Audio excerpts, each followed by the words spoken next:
Good afternoon. I hope that you are enjoying this wonderful Monday morning. I have to say that I always love Mondays. I know that for so many people it's getting back to the grind, but for me it is being able to share something that I'm so passionate about. So happy Monday, you guys. So today I wanted to talk about fragrances and how we can absolutely replace them. Last week, I talked about some really dangerous chemicals and things that are found in a lot of household products. And so this is a way that we can completely eliminate them. And so this Find and Replace is all about fragrances. So feel free to share this with anyone else that you think might be interested, and let's get talking. So it's really shocking to realize and research how vast fragrances are in just about every single personal care item and household product that's out there. It's absolutely my most hated thing that's added to household products because it's in everything. So that unscented product that is actually labeled unscented, yeah, it may not be unscented. Do you know that there are ways that it can actually be formulated with fragrances to give the illusion that there's no scent to it? Totally scary. That's why you have to read the ingredients and read them carefully. So, many products list fragrance on the label, but very few are going to name the specific ingredients that are actually included to make that fragrance. Why? So, the term was created to protect a company's secret formula. So, as a result, they can hide a bunch of different ingredients in there and call it a fragrance. And they've now said that it's a trade secret, so they don't have to disclose it. That can include a host of banned and toxic chemicals. So, something can look clean on the label, but if you see the word fragrance on it, or if it's a variation, then that means you need to put it back. That means you have no idea what's in there. It is hidden. So the lack of disclosure, it prevents customers from fully knowing exactly what's in the ingredients in their products. While most fragrance chemicals are not disclosed, we do know that some of them that make up fragrances, they are linked to serious health problems such as cancer, reproductive health, developmental toxicity, allergies, sensitivities. Clearly, there is absolutely a need for stronger regulations, more research, and absolutely greater transparency. So, fragrance is found in most personal care products, including sunscreen, shampoo, soap, body wash, deodorant, body lotion, makeup, face cream, skin toner, serum, exfoliating scrubs, and perfume. No wonder perfume would include it. So fragrance is defined by the FDA as a combination of chemicals that gives each perfume or cologne, including those used in other products, its distinct scent. So fragrance ingredients may be derived from petroleum, which we know is not good, or natural raw materials. So companies that manufacture perfume or cologne, they purchase fragrance mixes from fragrance houses. And those are companies that specialize in developing fragrances. And that means that those companies can then create their own proprietary blend. So in addition to scent chemicals that create the fragrance, perfumes and colognes also contain solvents, stabilizers, UV absorbers, preservatives, and dyes. So these additives are frequently, but not always, listed on product labels. But in contrast, the chemical components of a fragrance itself, they're protected as trade secrets, as I said before. And so those are described only on the label as fragrances. So in other personal care products, fragrances that are added also include the combination of ingredients that give the product a scent that stabilize the scent. So those are usually indicated as fragrance perfumes. So the International Fragrance Association, which is IFRA, they list 3,059 materials that are reported as being used in fragrance compounds. Of those 3,059 ingredients, some of those have evidence that links them to health effects, including cancer, reproductive toxicity, allergies, sensitivities. So current laws, they don't provide the FDA with the authority to require the disclosure or the public safety of fragrances of ingredients. So in the US, companies are required to list the ingredients on the label, but because of this regulation, it excludes them from listing the components of the fragrance.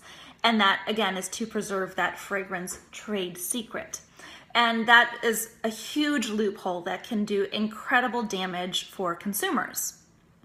The International Fragrance Association, IFRA, and the Research Institute for Fragrance Materials, RIFM, they develop and set voluntary standards for chemicals in the fragrance component of products.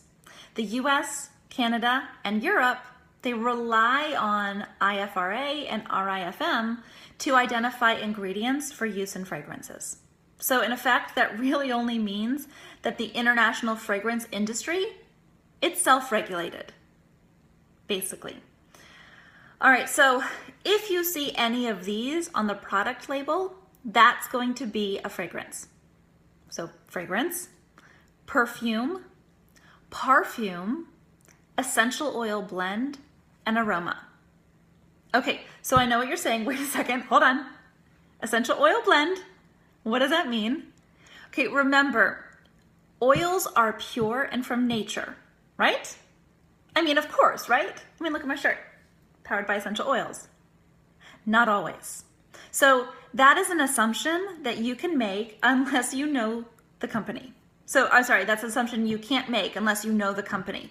So we know that Young Living oils, that's the only oil that I use, they are awesome. They are great at education. They are great at transparency with the products. We really pride ourselves on that with Young Living, but not all essential oils are created equal. There is, with the education comes that knowledge, but there are crazy high percentages, probably around 95% of oils in the United States are adulterated with solvents and chemicals that are meant to either add to the smell or dilute of the diluted oil, or it stretches that natural product's quantity. So you can see even an essential oil itself that's on the shelf and it says pure essential oil. But in actuality, probably less than 10% of that is plant derived. And guess what? They can say that it's still pure and it's only 10% pure inside that bottle. That means whatever is that 10% or 5% that's in there is pure, but the rest of it is not. So just because you see essential oil or made with essential oils on it doesn't mean anything because you don't know the quality of that essential oil. So you really want to take care with the products that you have. I mean, really take care. All right, so, what happens when you see something that says fragrance on it or perfume or anything? Well, if it says fragrance or perfume or parfum, then get rid of it because you have no idea what's in there. It could be something that's hormone disrupting. It could be something that can lead to cancer. It could be something that leads to allergies, sensitivities, skin issues. Oh my goodness, that could be a huge issue if you have something that has a fragrance in there. It's amazing. I'll tell you a story. When my son was, when my twins were young, we were washing in a certain laundry detergent that is made for children. And that's the one that you just think of as wonderful. We didn't know any better. But my son was having all of these skin issues. And going to the doctor at first, he said, well, what are you using? And we said, we're using this brand. He said, don't use it. And we said, why not? It's unscented. He said, it's not. He said, do you smell kind of that awesome smell to it? And I'm like, yeah, it smells great, but it's unscented. He's like, no, it's not. It is not unscented. And of course, I didn't know enough at that time to think, oh, of course, like my clothes smell wonderful when they come out. Well, because it's not unscented. There was a fragrance there. Well, we got rid of that fragrance and it did help David's skin immensely. We did come to find that there were some other underlying issues related to gut health that we were able to focus on, which really did help his skin a lot. But that was kind of our first eye-opening experience, and it was all related to fragrances, which is really, really scary because it can say unscented on the front and we think it's fine, and it is not. It is absolutely not. So anyways, please, this is my challenge for you. I want you to go into your cabinets. I want you to look in your linen closet. I want you to look wherever you keep your shampoo, your conditioner, your body wash, and I want you to look at those ingredients. And I want you to see, does it say that it is made with a fragrance, a perfume, Get rid of it. You don't need that on your skin. Remember, the skin is your biggest organ. If you have it on your skin, even if it's shampoo and you put it on your hair and your scalp and then you wash it away, there will be residue that's there. Your skin will be absorbing that the entire time until it's cleaned off your skin. And as it's absorbing, it's going into your body. It's the same way that essential oils work in our bodies, that they can go so quickly into our skin. You don't want that. You don't want that in your body, believe me. So anyways, go and look and see what you have. And I want you to post in the comments here, I want you to post a picture of what you have. And if you need help figuring out what you can replace it with, let me know. I would love to help you. And as I said last week, that I would love to help you figure out things that maybe you already have in your house that are unscented, that you don't have to go out and buy something new, that maybe you have something that'll work just as well. So anyways, go look at your soaps, go look at your shampoo, your conditioner, your body wash, go look at your lotions, go look at your laundry soap, go look at what you use to clean your dishes. Go look at your cleaners. If you have a scented cleaner, do you really want to be ingesting that? There's a lot of other reasons why you might not want to ingest it, but just think about that. All right, go look, post in the comments here. I want to see what you've come up with and what you want to get rid of and what you need help getting rid of. All right, you guys, thanks for tuning in. I will be back tomorrow with something else to talk about. Bye.